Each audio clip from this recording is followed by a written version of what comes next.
There is a budget mechanism called the pocket rescission. It appears in no statute you have ever read, and it has operated inside every administration since 1974. It lets the president permanently cancel money Congress already appropriated, not by veto, not by legislation, by counting days. And the people who control those days were never elected. Here is what it actually is. When Congress passes a spending bill, it creates budget authority, legal permission for an agency to spend money. That authority is real the moment the bill is signed. Under 2 U.S.C. Section 683, the president may propose canceling some of that authority through a formal rescission request. Congress then has 45 days to vote on it. If Congress approves, the funds are gone. If Congress refuses, the funds must be released. That is the rule as written. It sounds clean. It sounds like a check.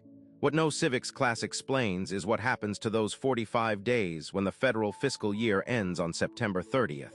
Because the pocket rescission is not in the statute. It lives in the gap the statute left open. The Impoundment Control Act of 1974 was written in direct response to Richard Nixon. Nixon had spent years simply refusing to spend money Congress had appropriated, defunding programs unilaterally, holding billions in reserve, redirecting the public treasury according to his own priorities. Congress passed the ICA to end that. They wrote Section 683. They gave themselves the 45-day window. They believed they had closed the door. What they did not fully account for was the calendar. The fiscal year ends September 30th.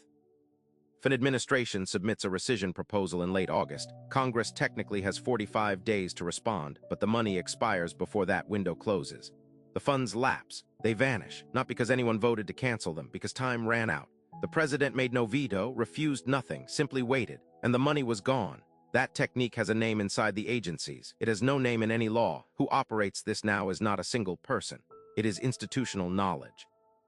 The Office of Management and Budget controls the submission calendar. Career budget officials who have served across administrations, officials who will be there long after any president leaves, decide when a rescission request goes out. March, when Congress can deliberate, or September, when it cannot. Those decisions happen in internal meetings that leave no public record. No vote, no hearing, no named official accountable for the timing. The pocket rescission is not Republican. It is not Democratic. It belongs to whoever runs the clock inside OMB. Here is what this means for people who are not reading budget documents. Congress passes a law funding rental assistance, money designated for families below a specific income threshold. The appropriation exists. The agency has been directed to spend it.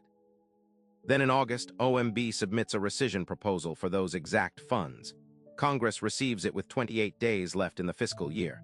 The 45-day review window would extend to November, but the money lapses September 30th. There is no time to act even if there were the votes. The families scheduled to receive that assistance do not receive it. No one cast a vote against them. No one issued a veto they could challenge in court. Remember, no one voted for this. The paper trail ends inside OMB's budget office.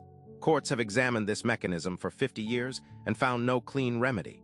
The procedural compliance is technically perfect. The harm is technically irrelevant.